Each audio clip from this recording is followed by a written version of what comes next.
আমার সকল প্রিয় ভিউয়ার্সদেরকে ভালোবাসা ভরা সালাম জানাই।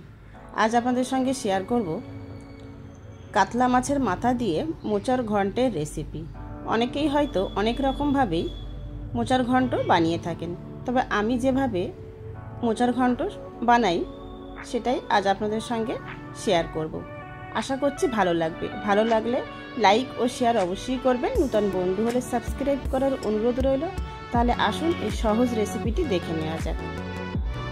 প্রথমে একটা গোটা মোচা ছাড়িয়ে নিয়ে ভিতরের শক্ত অংশগুলো ফেলে দিয়ে ছোট ছোট করে কুচিয়ে নিয়ে প্রায় আমি 1 ঘন্টা মতো জলে ভিজিয়ে রেখেছিলাম। খুব ভালোভাবে ধুয়ে নিয়ে হাফ কাপ ভিজানো কাঁচা ছোলা দিয়ে প্রেসার কুকারে দিয়ে 3টে সিটি দিয়ে আমি সিদ্ধ করে জল ঝরিয়ে রেখেছি। আর এখানে নিয়েছি 2টো মিডিয়াম সাইজের আলু ছিলে এইভাবে ডুবো ডুবো করে কেটে খুব ভালোভাবে ধুয়ে জল ঝরিয়ে রেখেছি। আর নিয়েছি কাতলা মাছের মাথা, খুব পরিষ্কারভাবে ধুয়ে নিয়েছি, নিয়ে জল ঝরিয়ে আন্দাজ মতো লবণ হলুদ দিয়ে মেখে রেখেছি। গ্যাসের চুলায় একটা কড়াই বসিয়ে দিয়েছি। কড়াইতে দিয়ে দিয়েছি আন্দাজ মতো সরিষার তেল। তেলের মধ্যেই আগে থেকে কেটে ধুয়ে রেডি করে রাখা আলুগুলো সব দিয়ে দিলাম। দিয়ে আলুর মধ্যেই দেব আন্দাজ মতো লবণ ও হলুদ গুঁড়ো। লবণ হলুদ দিয়ে ভালোভাবে নেড়ে চেড়ে মিডিয়াম লো ফ্লেমে হালকা লালচে করে আলুগুলো ভেজে উঠিয়ে নেব।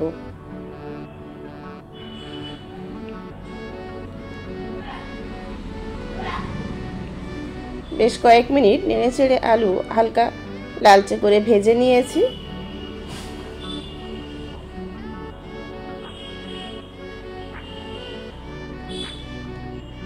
এবার একটা প্লেটে আমি আলু ভেজে নেওয়া আলুগুলো উঠিয়ে রাখবো।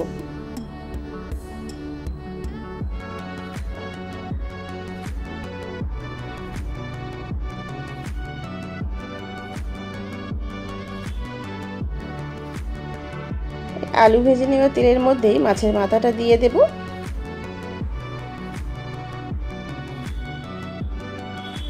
মিডিয়াম লো ফ্লেমে উল্টে পাল্টে নেড়ে চেড়ে খুব ভালোভাবে মাছের মাথা ভেজে নেব।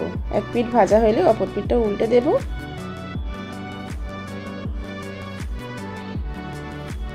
একটু সময় নিয়ে মিডিয়াম লো ফ্লেমে লালচে করে ভেজে নিতে হবে। মাছের মাথা ভেজে নিয়েছি, একটু হাতার সাহায্যে একটু ভেঙে দেব।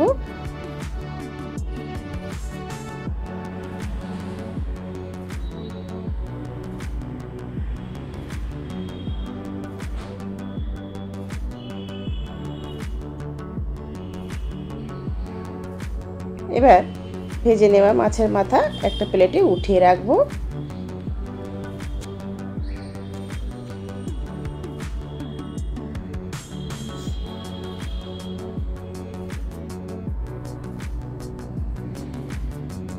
মাছের মাথা ভেজে উঠিয়ে নিয়েছি। একই কড়াইতেই আমি আন্দাজ মতো তেল দিয়ে দিয়েছি, সরিষার তেল দিয়েছি। আপনারা চাইলে সাদা তেলেও রান্নাটা করে নিতে পারেন। তেল গরম হয়ে এলে ফোড়নে দিয়ে দিলাম একটা তেজপাতা, একটা শুকনো লঙ্কা আর গোটা গরম মশলা, এলাচ, দারচিনি আর লং দিয়ে কয়েক সেকেন্ড নেড়ে নেব।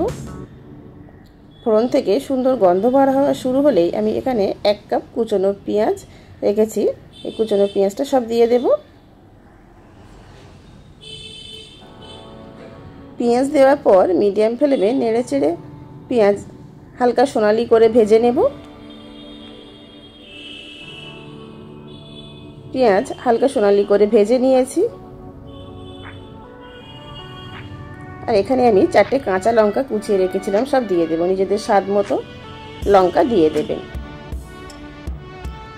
আমি 1 ইঞ্চ পরিমাণ আদা আর 5 থেকে 6 কোয়া মতো রসুন আর 1 টিস্পুন গোটা জিরে অল্প জল দিয়ে বেটে নিয়েছি, এটা সব দিয়ে দিলাম। লো ফ্লেমে কয়েক মিনিট আমি নেড়ে নেব, অর্থাৎ আদা রসুন জিরের কাঁচা গন্ধটা চলে যাওয়া পর্যন্ত একটু নেড়ে নেব।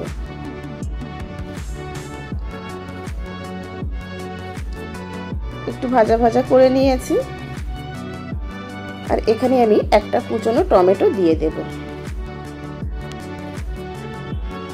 টমেটো দেওয়ার পর একটু নেড়ে নিলাম।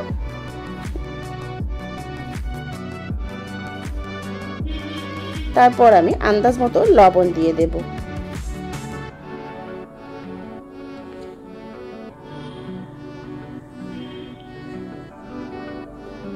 টমেটো নরম হয়ে আসা পর্যন্ত একটু নেড়ে নেব।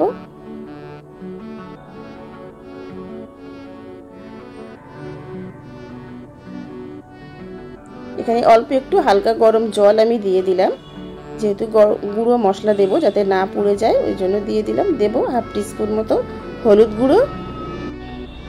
হলুদ গুঁড়ো দেওয়ার পর স্বাদ মতো লঙ্কা গুঁড়ো দিয়ে দিলাম।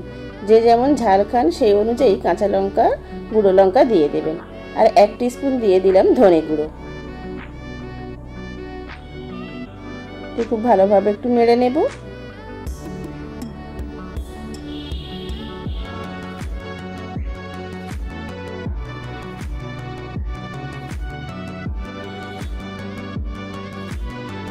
এক থেকে 2 মিনিট মতো আমি একটু কষিয়ে নিলাম লো ফ্লেমে। আমরা হালকা গরম জল অল্প একটু দিয়ে দিলাম। এইভাবে 2 থেকে 3 বার অল্প অল্প করে জল দিয়ে প্রায় 6 থেকে 7 মিনিট আমি মশলাটাকে খুব সুন্দরভাবে কষিয়ে নেব। এখনো পর্যন্ত ভিডিওটি যারা দেখছেন আর লাইক দিতে ভুলে গেছেন, প্লিজ লাইক দিয়ে ভিডিওটি একদম শেষ পর্যন্ত দেখবেন। আরও অল্প একটু জল দিয়ে দিয়েছি, জলটাও ফুটতে শুরু করেছে। আগে থেকে সিদ্ধ করে রাখা ছোলা আর মোচা সব দিয়ে দিলাম।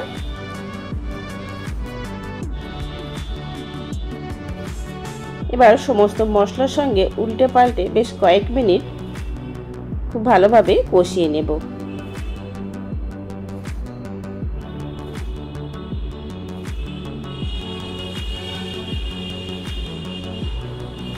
কয়েক মিনিট কষিয়ে নিয়েছি। এবার ঢাকা দিয়ে মিডিয়াম লো ফ্লেমে রান্না হতে দেবো। তো ঢাকা দিয়েই কষিয়ে নেব। তবে মাঝে মাঝে আমি ঢাকা খুলে কয়েকবার নেড়ে দিয়েছিলাম। এবার ঢাকা খুলে নিয়ে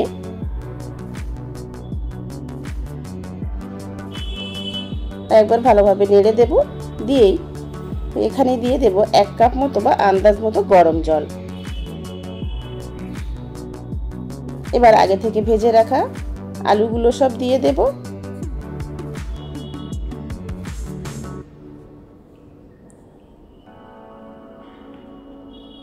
আর ভেজে রাখা মাথা সব দিয়ে দেব। দিয়ে উল্টে পাল্টে খুব ভালোভাবে নেড়ে নেব।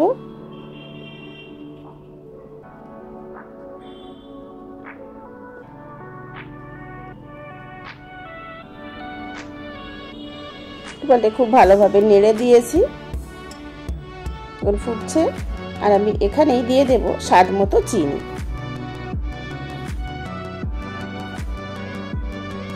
নিজেদের স্বাদ মতো চিনি দিয়ে দেবেন। চিনি দেওয়ার পর আরো একবার ভালোভাবে নেড়ে দিলাম।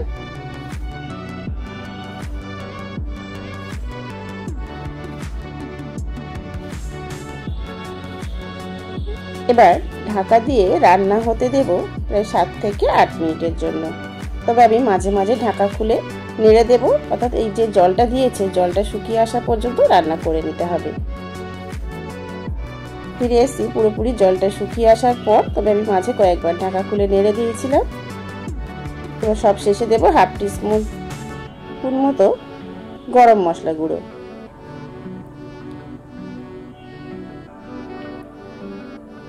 গরম মশলা গুঁড়ো দেওয়ার পর উল্টে পাল্টে ভালোভাবে নেড়ে দেব।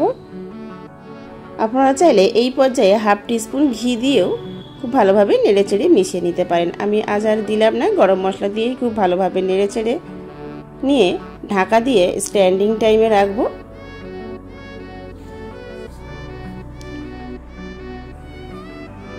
তারপর স্ট্যান্ডিং টাইমে রাখার পর সার্ভ করে নেব। স্ট্যান্ডিং টাইমে রাখার পর একটা সার্ভিং বলে উঠিয়ে নিলাম।